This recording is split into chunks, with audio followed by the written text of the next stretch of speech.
What's going on, everybody? I would like to say hello and welcome to another episode of the No BS podcast. I am your host, Mr. Jordan Pierce, and our guest today, man, is somebody that I've known pretty much all my life, like at least, well, for the most part of my life, I guess you could say. Went to school with her, high school with her, also graduated with her. I've always been in like my close circle of friends, for the most part, throughout the years. Always had that, that thing that you knew she was going to do something with her life. You know what I mean? Like, you knew she wasn't going to be a failure if all else fails. Like, you just knew that. She kind of had that type of vibe to her, I guess you can say. So yeah, man, the first female on the podcast. I'm super excited about it. She's going to set the tone for the rest of the females to come. Super excited about what she's doing. Yeah, man, we about to get into it. So without further ado, Ms Tatiana Davidson, how are you today? What's up, y'all? That couldn't have been a better introduction, Jordan. And now that I sit and think about it, 20 years of friendship, it's crazy how fast time has flown. I didn't even think about it until just now, but I'm doing fine. Everything is going really well. How about yourself? Also, being the first girl on the podcast, wow, the pressure is definitely on. I'm good, can't complain. Just trying to follow this path that God laid out for me, trying to fulfill my purpose. But I ain't gonna hold you too long. I know you're a busy woman. So, let's get right into it. Why don't you start off by telling people, a little bit about yourself, who you are, what you're trying to accomplish at the moment, in your life. Okay, so hi everyone. I am Tatiana Davidson, and just a little bit of background about me. I am currently a graduate student at Stockton University pursuing a degree in occupational therapy. And before anyone's like, well, what is occupational therapy? So occupational therapy is similar to physical therapy. We just take into account the entire person. So when I say entire, we take into account their psychological being, if they have any physical disabilities, and we can work with anyone throughout the lifespan. And by lifespan, I mean from birth all the way until death. So the variety of the population is huge. We can work with anybody. We can work in schools. We can work in hospitals. We can work in mental health facilities, you name it, outpatient facilities. So we also deal with physical disabilities, but we tie in that occupation based, which is what separates us from physical therapy. So when I say occupation, I don't necessarily mean work, but I'm talking about the things that we choose to do in our everyday life. So if a person finds something meaningful that they want to do, we help them to be able to do that. And, depending on the limitations that they have, so they can have a severe injury, or they could have had a stroke or spinal cord injury, or even down to the kiddos such as cerebral palsy or autism. We create goals for these individuals to be able to live their life the best way that they can. And it's client-centered. So when I say client, that's the person. So it's client-centered. So it's whatever they want to do, whatever they need to do within their everyday life. And that's why it's called occupational therapy. And I could talk about this all day because it's just something that I'm so passionate about. When I was younger, I always knew I wanted to help people. I'm like, when they ask you, well, what do you want to do in life? And I'm like, oh, I just want to be a teacher. I started off wanting to be a teacher, and then, switched to wanting to be a nurse. And I fell in love with the healthcare, the medical field. I'm like, yes, this is where I want to be. So originally I went off to college wanting to be a nurse. So when I get to college, I'm like, okay, I'm going to be a nurse. This is what I want to do.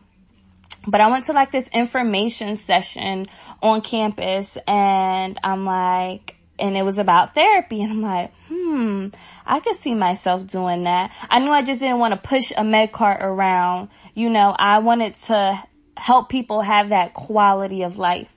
So I started out, I'm like, okay, well, I want to be a physical therapist. But then when I really looked into it, I'm like, I think I want to be an occupational therapist, because not saying that physical therapists aren't great. They're wonderful. But occupational therapy, ties into that client centered. So it was about the client and what they want to do and need to do within their life that's most meaningful to them.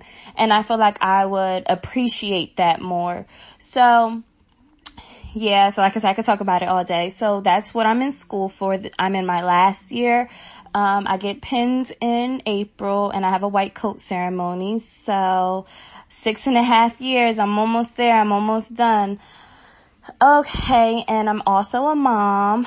So I have a 5-year-old son, Ronald the Fourth, who means the absolute world to me. I'm so obsessed with him, and he's been with me throughout most of this journey. Like I said, I've been in school for almost 6.5 years, and he's 5. So my sophomore year of college, living on campus, was when I was walking around campus pregnant with him. And not knowing, by the way. And I reached, in this past August, I reached 4 years, at my current employer, which is a rehab hospital. So I've been there while I've been in school. I had other little gigs as well. Like I worked at Victoria's Secret for a little bit, but, I wanted to have as much medical experience and healthcare background. So at the rehab hospital, I'm able to, expand my wings and soak in all of the information because, these are the people that eventually me as a therapist, I would be seeing if I chose to work in an inpatient rehab setting. So yeah, that's just a little bit about me. I could talk about me all day, but I won't because this is for Jordan and his podcast. So yeah. Nah, I love it. It's good. Just, if you ever feel like don't ever feel like you rambling or nothing. Like this is the reason why I'm doing the podcast. It's not just for me. It's just to help that little girl that might be in your shoes or boy. You know what I mean? But mostly for the females in this one. It's for that little girl that might be in your shoes or might,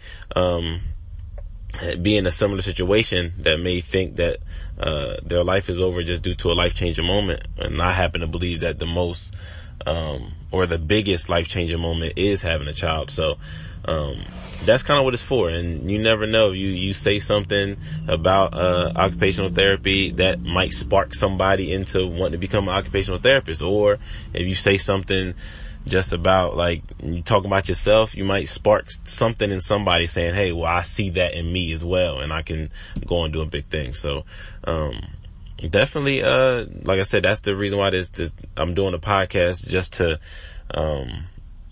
get your message out there, because I believe your story, I should say. I believe your story is something that could inspire and will inspire a lot of females out there, and a lot of young females at that. So first of all, I'm glad that you explained occupational therapy, because I had an idea of what it was, but I ain't gonna lie, I didn't know went that deep into it. So that was definitely gonna be my next question. No one knows what occupational therapy is. It's funny because till this day, we kind of have to advocate for our profession.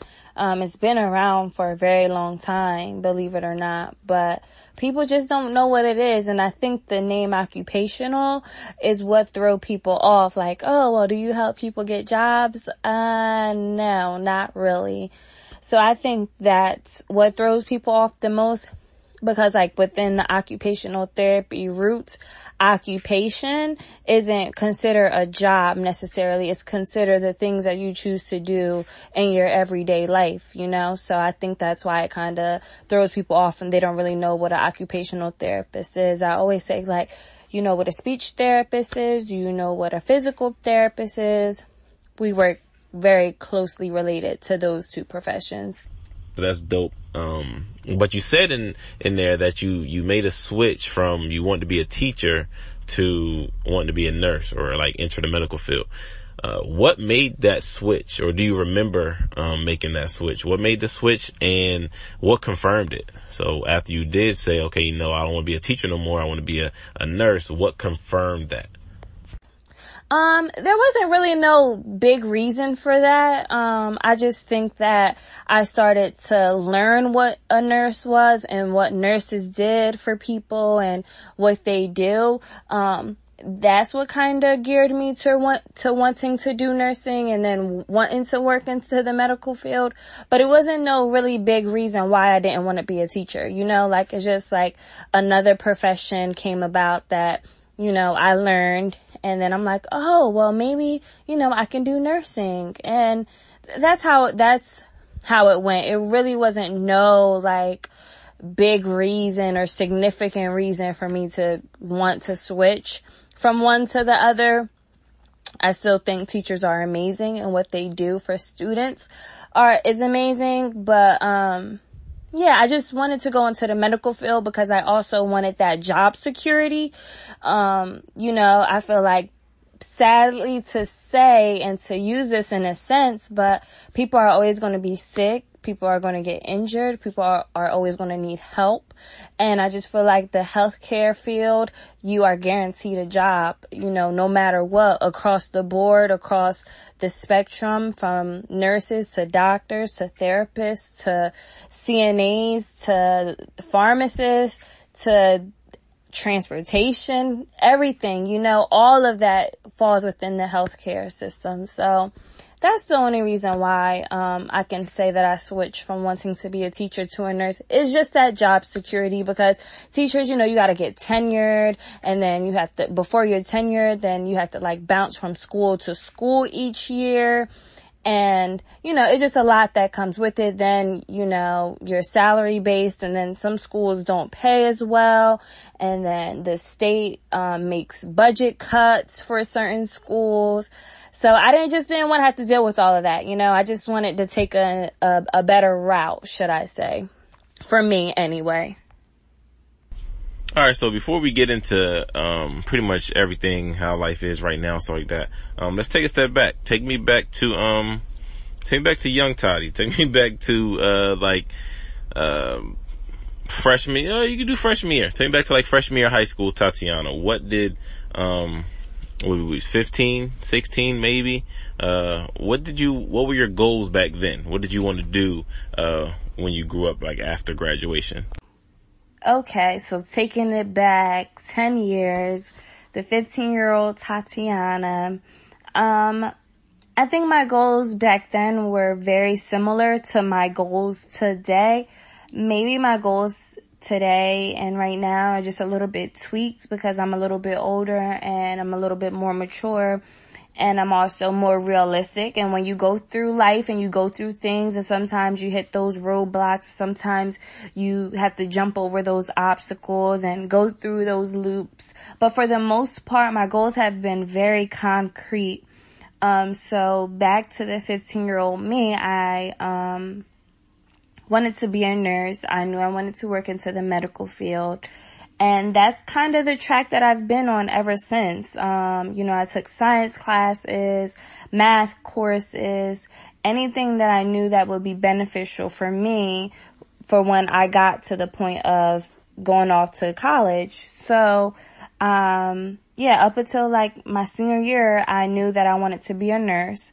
So that kind of was like my main goal. As far as like the little goals in between, I can't really say that I remember those goals. But I know my big goals was definitely to go off to college. I always knew I wanted to go off to college. And then I also knew I wanted to be a nurse. So those were the two main things that I wanted to do, once senior year came and I was approaching graduation. And I've always been for the most part, very mature for my age. And, school wasn't one thing that I would play about. So I always loved school ever since a little girl. I remember, being sick and crying to my parents because I didn't want to stay home. I wanted to go to school. So, and this is going back way, when I was like 5, 6 years old, and that memory still sticks in my mind today because here I am currently a graduate student, and I'm like, school isn't for everybody, and that's okay. But I feel like society placed this, stigma on you have to go to school in order to be successful, and that doesn't always work for everyone. School works for me, and that's what I tell people. I'm like, well, school, that's my niche. I like to learn, and I know that for my plan in order to help people the way that I want to, I knew that I would have to go off to a 4-year school. Did I think that I would approach grad school? Honestly, no, because like I said, I originally started off wanting to be a nurse. So I was just going to go to school for the 4 years, get my BSN, and let that be that. But because once my freshman year in college came around and I got exposed to the therapy world, that's when I switched from nursing to therapy. And you need a master's degree or a doctorate degree in order to work out into the field. So here I am, and the 15-year-old me, I'm proud of her because she helped mold me to who I am today. I was focused. I remained true to myself, to my goals, to what I wanted to do in this life. And I'm very proud because I can say that it all worked out, and it may have not worked out the way that I envisioned it to or I planned, because I thought it would just be a walk in the park or easy breezy, and it hasn't been that, and to say that I've made it this far, and it's like I keep talking about the time, like I just can't believe that was 10 years ago, and I can't believe that time is just flying. And that's also another thing that I'm very very particular about is time, because time can get away. And for one moment, if I think like, dag, like I'm so stressed out, this is so overwhelming. And then I just go back to thinking about why I started. And also I'm like, well, what else would I be doing if I wasn't doing this? If I wasn't in school, what else would I be doing? And I'm not the kind of person, I'm not like artsy. And so like, I need like a black and white plan. Like I can't just be like, okay, well, I'll do this and I'll do that and I'll do this. If this doesn't work out, I'll do that. That's why I make myself a concrete plan and I try to stick to it as best as I can. And, like I said, again, now I'm here, almost 6.5 years later, and I'll be 26 with my master's degree. So, the 15-year-old me, I'm proud of her because she helped me to become who I am today. Yo, y'all hear that little slight flex she threw at the end? That I'm gonna be 26 with a master's degree. Y'all hear that? Yo, that's what's up though. Flex on them. Do your thing. But I like the fact that you were so concrete in your plan. Because a lot of people pretty much either don't know what they want to do or they change their plan so much that they wind up not doing anything. I know a few people like that, that just switch from thing to thing to thing. I was one of those people at one time, that just switched from like 1 month I'll be trying to do this, another month, you know what I mean? And graduating high school, I never knew what I wanted to do. I mean, technically you could say, yeah, I wanted to be a forensic accountant on everything, but to be honest, I don't remember why I chose it. And I couldn't tell you what a forensic accountant does or is at the moment. I would have to like Google it. So that lets you know I just chose some bullshit and tried to, put that on and go to college with that. But, that didn't work. So, but it's not about me. So yeah, that's kind of crazy. And you kept that plan, even though like you slightly tweaked it by changing from being a nurse to, being an occupational therapist. I think that's still in the same field, you know what I mean? It's still in like the medical field and stuff like that. You're still helping people in like similar fashion. So that's kind of dope, because I mean, I'm sure people just like I know people that went to college, and even just in college, just in those few years, they changed their major like 3 or 4 times. So, I think it's kind of dope that you kept it so concrete. And also, side note about, you saying you remember like crying or something like that because you couldn't go to school or something because you were sick. My mom swears up and down that I cried because I got like a B on like a test or in like a class or something like that.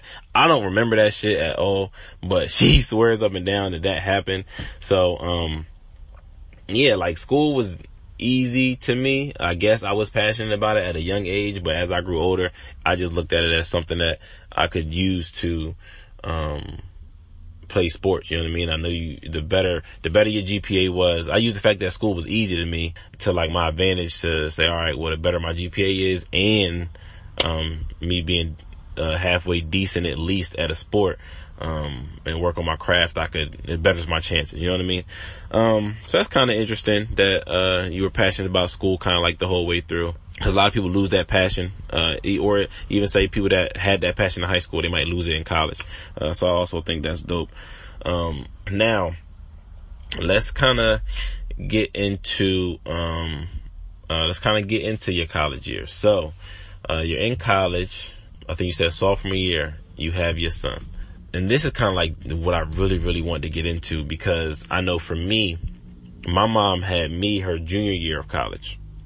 She was at Del State. She played softball at Del State and stuff. I don't know if she was playing softball at the time. Well, I was born in December, so she probably wasn't. But maybe she found out during the season. I don't know. But anyway, regardless, I don't know the full story behind it, but she had me her junior year, and my mom wound up not finishing. Like, I don't know how that happened. I don't know if she finished a semester, since I was born in December, so she probably could have, you know what I mean, finished that semester. But regardless, she had a couple semesters left to go until she, you know what I mean, got her degree. But she wound up not finishing. So, this is kind of another reason why your story is like inspiring, at least to me, because I don't know too many people that have kids in college that just don't skip a beat, you know what I mean? Just, all right, yep, had a son or had a daughter, and boom, life goes on. I'm gonna do my thing. I'm gonna get this degree. And not only did you get your degree, you went back, you're a graduate student now, so that's big time. So talk about that. What made you keep going? What was the motivation behind it? And talk about the process. Did you have people doubting you? Did you doubt yourself? How was that time? No, matter of fact, answer this first. Describe the moment you found out. You ain't gotta go into full detail, but as far as your life and your plan and how you want to pursue things, did it change in that moment? Answer that one first, and then go back to the other questions, and that'd be dope. I knew this question was coming. I knew you were about to ask this. Okay, so you asked so many questions in one little thing. Where do I start? The moment that I found out I was pregnant. So the moment I found out I was pregnant, it didn't hit me right then and there. It hit me once I gave birth and they laid my baby on me. He was crying and they laid him on my chest, and immediately he stopped crying. So it was skin to skin contact, and he immediately stopped crying, and I bawled my eyes out, because at that moment, I'm somebody's mother. He depended on me. So I guess, as he was going through the birth canal, all babies usually come out crying, because I'm not going to say it's traumatic for them, but, they kind of just don't know what's going on. They're in shock or whatever. And, so as soon as they laid him on me and he felt my heartbeat, and two, skin to skin contact, he immediately stopped crying. And I started crying, because I'm oh my goodness, this is, it's crazy. So, cause I didn't expect him to do that, I didn't expect that to happen. So at that moment was when I realized, okay, I can't let him down, and I'm a mother. So, and I had a very pretty easy pregnancy. When you hear people talk about their pregnancies, it's like horror stories. You never hear good things. So, me, I can honestly say, I was normal for the whole 9 months. I was pretty normal. I didn't get your swollen feet or back pain. None of that. I was completely normal. I also was 19 and pregnant, so that could be it. I had age on my side. So everything was normal. Even my labor and delivery, I was in labor for 19 hours, and that was rough only because I was exhausted and I was tired and I was hungry. But, I wouldn't change the experience for the world. I wouldn't change, anything about that, because things happen for a reason. And sometimes we allow certain lessons that need to be learned bog us down and get us down. And then you start having self-doubt. And then you're looking at life in a negative light. And I truly believe that when you have a positive mindset, and you turn those bad into good and you start seeing things in a different way, you start living a positive life and good things start happening, for you. So I just always was such a positive person. Like, I'm like, okay, well, I'm about to be a mom. And don't get me wrong, I never had any self-doubt. But I had some family members kind of doubted me because I was young. I also wasn't married when I conceived. Me and my boyfriend had been together for a year and a half prior to me having my child. So by the time we had our son, we were 2.5 years in by then. So, we got together my senior year, and then my sophomore year was when I got pregnant, and then my junior year in college was when I actually had, that August before my junior year. So yeah, 2.5 years. So, when you get, the old school family members, and we're not married, and he's also 2 years younger than me. So I was a sophomore in college. He was a senior in high school. But when we got together, I was a senior in high school. So like all of that, like, oh, he's still young. He's not ready. You're going to be a single mom. I have all this going on, and it did get me upset because I'm like, now, why would you say something like that? Like, I get that, you kind of want to give the best advice, but don't tell someone the negatives, because you don't know how things can play out, or you don't know God's plan for their life. So trying to map someone else's life out based on what you done seen other people been through or yourself been through.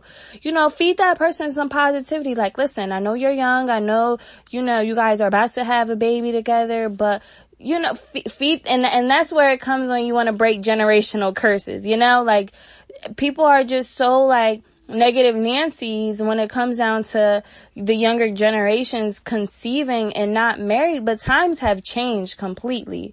And not saying that I didn't want marriage before a child, because I did, but things also happen, and things also happen for a reason. And if that wasn't God's plan to make me a young mom, then I was going with it. I really didn't have any kind of doubt. Like, I didn't have any self-doubt, but, I knew that I had to prove these people wrong. And also I knew that I wanted a better life for me and my kid.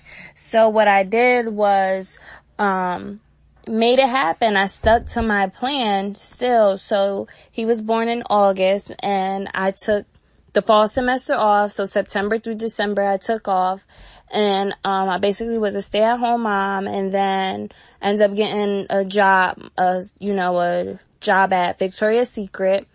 And then I went back to school, because retail is like the best job to have while you're in school, because they work around your schedule.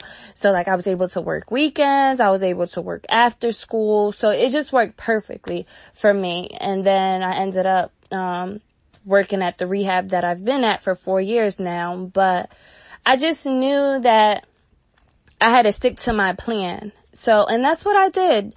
And I couldn't have done it without my wonderful support system. So my mom was my son's nanny for the first year. And then, the second year, it was between my mom and then my boyfriend's dad. So my son's grandfather. So between them two, they watched my son for me. And while I went to school, his dad was in school. So it just worked out perfectly for us. And we made it work, should I say. And my mom, as a mother, and me being her child, she did what she had to do for me. She did what she felt like she had to do for me, because she knew that I wanted to finish school, and also for her grandson, which is her first grandchild. So she did that for the both of us. She's amazing. She's Superwoman. And, till this day, like, she's a wonderful, she's always been in my corner, and she's just a wonderful person overall, because here I am in grad school, and I'm not working as much because I'm in school Monday through Friday, and anything that I need, my mom's like, you got it, you sure? Like, she's just always in my corner. And I can't thank her enough for that. My father too. My dad, he's another one. But you know, dads is a little bit different than moms. Like moms know the groundwork. Dads, they're just like the providers kinda, but moms, they know. And she knows when I'm stressed out or overwhelmed, and she's there.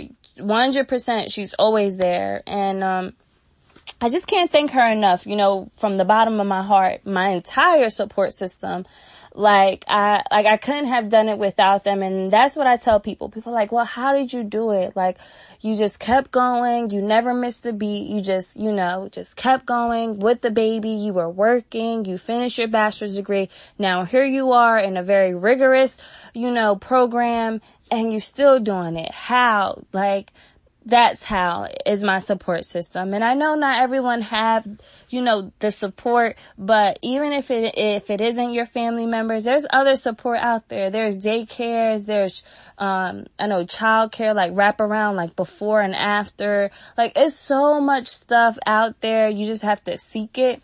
I didn't have to go that extra extent because I did have my family and my boyfriend's family, you know, so I didn't have to seek out those extra, support systems. But if I did, I would have, you know, that's why they're there, and we should utilize them. So, honestly, it has been quite a journey, and it isn't easy, but it's so worth it. And just to see myself on the other side of things, and to see, like, to pat myself on the shoulder is a wonderful thing, because it has not been easy. It's been everything but easy. But again, I never had any self-doubt. I knew I could do it, and I did it, and I'm here, and I'm still doing it.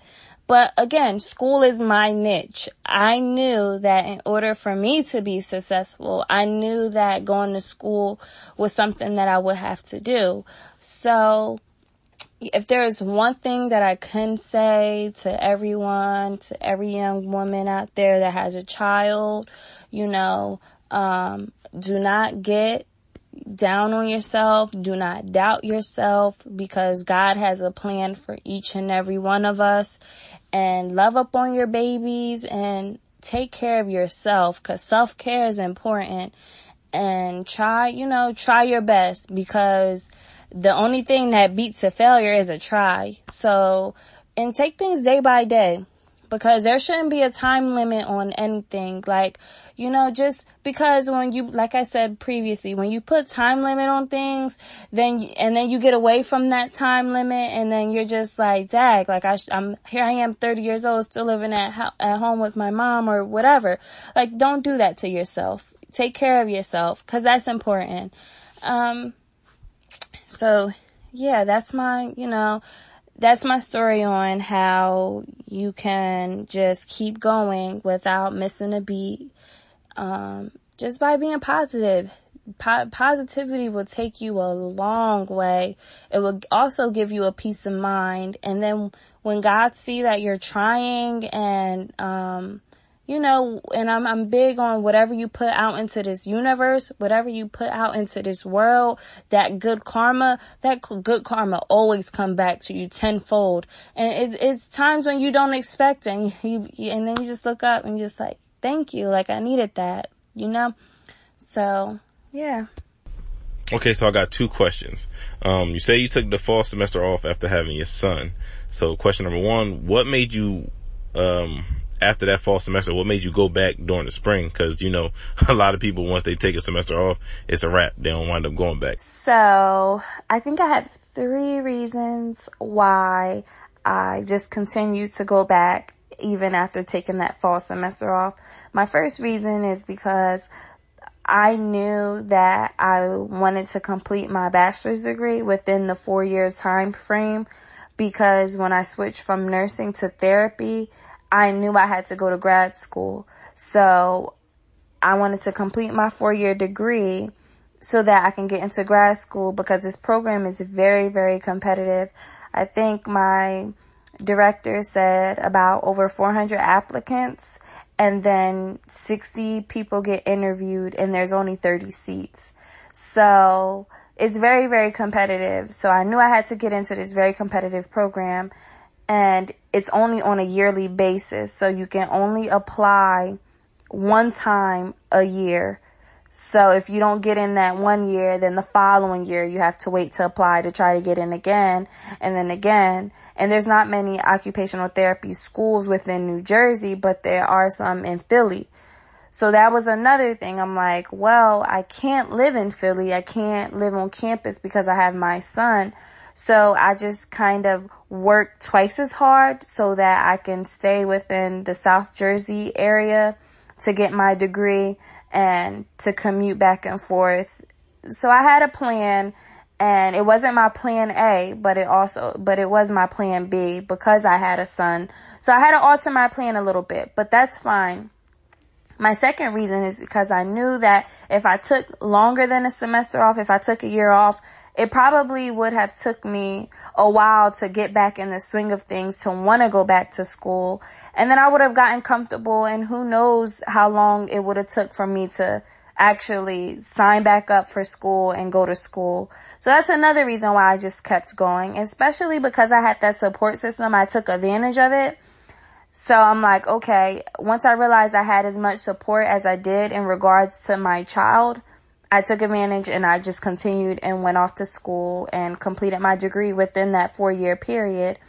And then the third reason is if I didn't have went back to school, then I would have been settling. And I didn't want to settle because I knew I was better than that. I didn't want to just settle for a job that I wouldn't be happy with, knowing that my plan A was to become an occupational therapist. So I didn't want to take a few years off or a year or so off, go back to school and end up switching my degree or my major. I didn't want to do that. So I figured once I was already in the swing of things and I was able to, like I said, the first year my mom nannied my son. So I had that support. I had the babysitter. I had everything in planned, set in stone for me. So I just went with it, and I'm blessed and I'm grateful, and I thank God every day because he helped me through this process. When I was unsure of things, I just made sure I prayed, and I try to take the good with the bad, and I also try to think positive because, like I stated before, I believe when you have a positive mindset, you live a positive life, and then good things start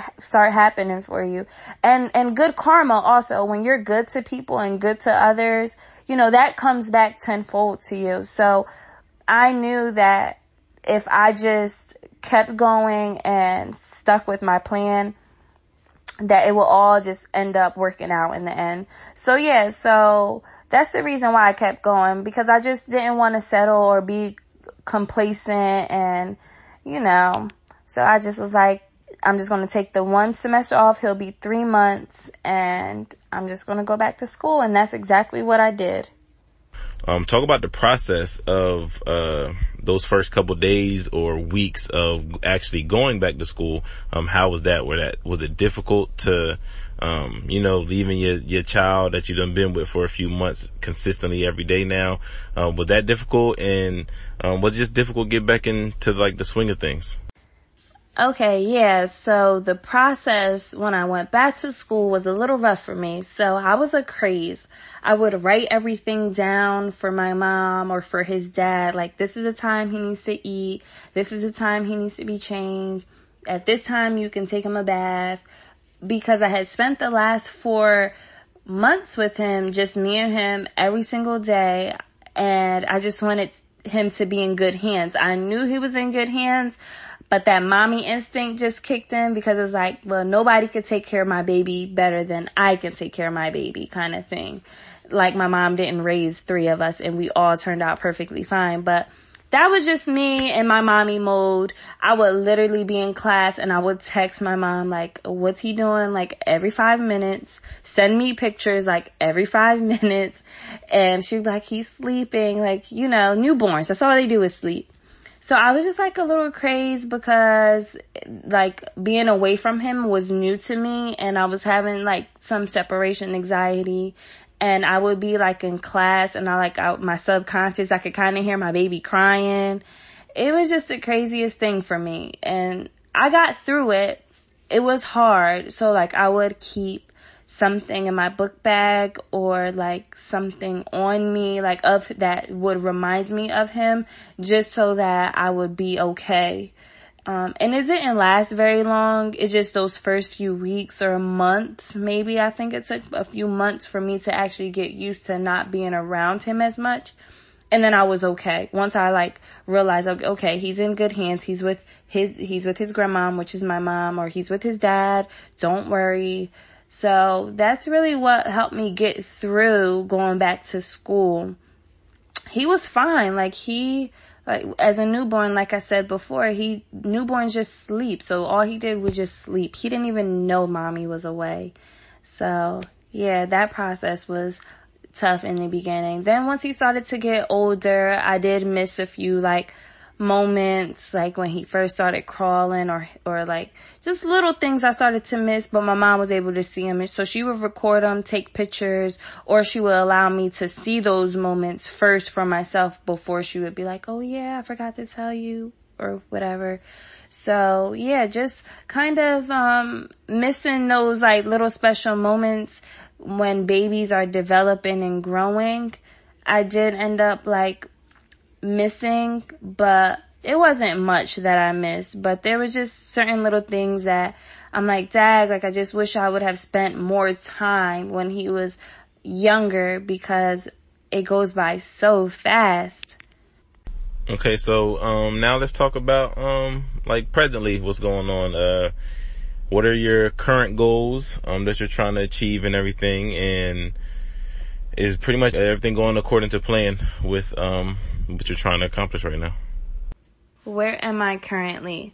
So, like I've stated throughout this entire podcast, I am currently in graduate school at Stockton University studying occupational therapy. This is my last year. I am done in May. I have like a clinical rotation, and then I can start studying and sit for my boards. So by next January, which is 2021, I should be practicing in the field. I'm not quite sure where I want to work at yet, because like I mentioned earlier in the conversation, we work with people across the lifespan. So from birth all the way up until death pretty much. So I'm not quite sure where I want to work at yet. That's still in the works. I guess wherever lands me my first job, and I'll figure out my niche from there. I am a mom of my 5-year-old son, who means the world to me. And I am working at an inpatient rehab setting. So those 3 things basically take up the majority of my time. I don't really have much free time, but when I do, I like to hang out with my friends or go to the gym. Just find those little moments for me is very important, because I don't really have much free time, and I really don't do much besides those 3 things, because all 3 of them are pretty much full-time jobs. So yeah, that's really all that I have going on for right now. I'm looking forward to being done in May and having a little break and finally being able to be in my career. I've been waiting for this moment for 6.5 years, and the fact that it's almost here, like, it kind of gets me a little bit emotional, because it's like finally that light at the end of the tunnel. And when you're going through it, and the midst of the darkness and the midst of obstacles and different things in life in general, because it's life, it's not perfect. So to finally be on that other side, it feels so good, and it's very refreshing. School is very overwhelming and it's stressful, and I'm so happy that it's coming to an end. This journey has been wonderful, and I can't thank God enough for allowing me to go through this journey and to help shape me into the person that I am today, the woman that I aspire to be in the future. So I'm blessed. I'm grateful, and I'm humbled, to say the least. Like I said, I'm just ready to live my best life, most importantly. can't wait to see, what else is in store for me in the future. Yeah, I can honestly say I'm excited. As a friend, I'm super happy and excited for you. I'm excited to see where life's going to take you post graduation. So, it's going to be dope to kind of just sit back and watch. I'll be on the sidelines cheering for you as a friend. But yeah, and you sound like you're handling it well. Trust me, I know being a parent and trying to do other things and accomplish things in your own life is definitely time consuming. Being a parent is definitely a full-time job. So, but you sound like you're handling it well. You sound good. You sound like you're happy. You're in a good place. So, that's always good to hear, especially, from people and stuff like that. But before we get out of here, do you have any last words you want to say? Any words of wisdom, anything inspirational, to someone that might be listening? I just want to say, believe in yourself and stay true to your goals and your plan and stick to it and keep it going, because people will doubt you. People will say things about you. People will try to paint you out to be the worst person possible. But as long as you stay true to you and you make it happen, that's all that matters. And I want to say thank you, Jordan, for allowing me to share my story. Like I said, I just want to inspire that one person or that one girl that feels discouraged or don't feel like she could keep going, because everything is possible as long as you put your mind to it. So yeah, I think that's pretty much it. I enjoyed sharing my story and talking with you today. Now, trust me, the pleasure's all mine. I appreciate you a lot for taking the time out. I know you're busy with everything you got going on and plus school starting. So I appreciate you taking the time out, and I enjoyed this interview a lot. Learned a lot. Got some good nuggets out of it. And I just want to say good luck from me and pretty much all the listeners. Just want to say good luck to you this semester. We'll see you. We'll be talking to you. Well, I might have video by that time, but more than likely we'll be talking to you after the semester ends and stuff like that, just to kind of check on you, see how life's going afterwards. So good luck to you on that, and we'll talk to you soon. To all my listeners, thanks for listening, and we'll see you next week.